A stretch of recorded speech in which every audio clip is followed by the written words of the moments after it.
Bueno, ¿qué tal? ¿Todo bien? Eso espero. Hoy os traigo un nuevo video de política y ciudadanía, más precisamente de política y poder y todo lo que estuvimos viendo hasta ahora. Y haciendo la aclaración de que no soy profesor, claramente me puedo equivocar y probablemente lo haga. Y el lugar estará abajo en la descripción, creo que puedo comenzar. Hablando acerca de política y poder. La política se considera como el conjunto de asuntos públicos. Se relaciona con el poder y la búsqueda de consenso, o sea, la actividad que concuerda desacuerdos a través de decisiones obligatorias para todos los miembros de una comunidad. Ok, en lo político es donde se dan relaciones de poder y donde se solucionan los conflictos entre grupos sociales con intereses contrapuestos. Por lo tanto, lo político se da siempre en un espacio público, ya que se necesita la participación y expresión de esos grupos en conflicto en el espacio público. La palabra política viene del nombre políticos y es lo relativo a la polis y su gobierno. Las polis eran básicamente ciudades griegas que se autogobernaban. Al tener esta independencia surgieron distintos tipos de gobierno a lo largo de Grecia y los calificaron en puros e impuros. Los gobiernos puros son la aristocracia, que se denomina como el gobierno de los mejores, que en la antigua Grecia era la gente adinerada, ya que esta era la que tenía la posibilidad de acceder a la educación. La democracia, que era el poder del pueblo. En este, el pueblo, entre comillas, ya que el pueblo en realidad eran solamente los hombres griegos mayores de edad y que tenían tierras. Em, Estos eran los que delegaban el poder a cierto grupo mediante una votación. Y la monarquía, que es una persona que se autoproclamaba rey. El pueblo por distintas razones aceptaba esto y su familia por su linaje se iba posicionando en el gobierno. Ok. Del lado de los gobiernos impuros tenemos de la aristocracia la oligarquía. Cuando los aristócratas empiezan a gobernar en torno a los aristócratas y no en torno al pueblo. De la democracia tenemos la demagogia. Cuando el gobierno mediante halagos o regalos casi que se compra o soborna al pueblo, por así decirlo, manipulándolos para que los voten. Y de la monarquía tenemos la tiranía, cuando el rey deja de gobernar en torno al pueblo y se vuelve malo haciendo lo que sea por preservar sus intereses. Ok, el poder social. Es la capacidad que tengas de hacer y de influir sobre otras personas. Pero retomando la política, el poder político es la capacidad de ser obedecido y mandar a masas grandes sobre temas de interés general. Por lo tanto, este poder no se limita puramente al gobierno. Igualmente, vivimos en una sociedad muy compleja, por lo que dependiendo de la burbuja en la que estemos, tenemos distintas dinámicas y relaciones de poder. El poder es dinámico y varía con sus dos formas de ejercerse. La coerción, lo malo que te puede pasar si llegas a no cumplir lo que te imponga el poder, y el consenso, buscar el apoyo por cuenta propia, ya que hacer lo que te diga el poder tendrá beneficios. Ok, pasando al siguiente tema, pensadores políticos, tenemos primero que nada Maquiavelo, que este decía que había que mantener el orden social por cualquier medio. Esta era la llamada razón de Estado, y el poder incluso recorriendo la violencia, ya que si se ejercía la violencia sobre unos individuos, podías evitar incluso la destrucción de un Estado. Ok, Hobbes. Hobbes decía que debía existir un Estado fuerte.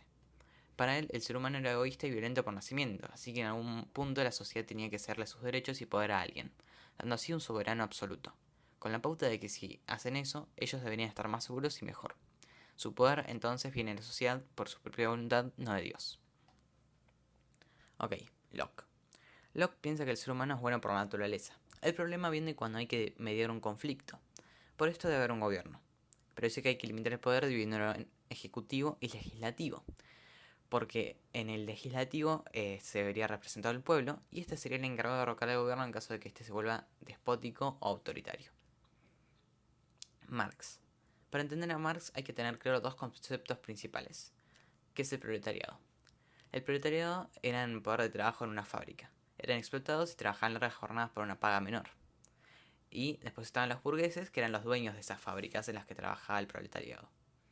Según Marx, el proletariado se rebelaría contra la burguesía al ver que son una mayoría pisada, derrumbándolos por la fuerza, tal como los burgueses ya habían hecho con los nobles en la Revolución Francesa. A esta teoría se le denomina materialismo histórico. Ok, Weber. Weber planteaba la importancia de la religión. Para él los países protestantes eran los desarrollados y los católicos eran los pobres, ya que los católicos generaban culpa a la gente con dinero por distintas cosas que decía la Biblia, mientras que los protestantes dejaban a los ricos simplemente ser ricos. Weber además planteaba al Estado como la institución que posee el monopolio de la violencia o la coerción sobre la sociedad.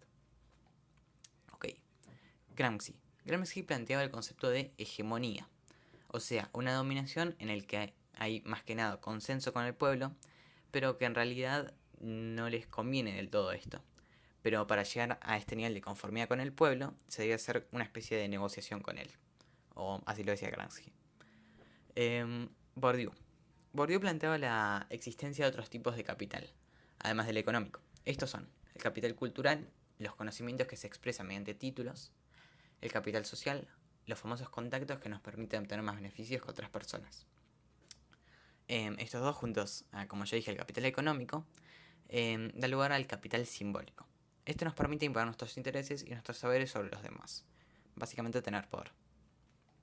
Ok, pasando al siguiente tema. Grupos de opinión, interés y presión. Grupos de opinión.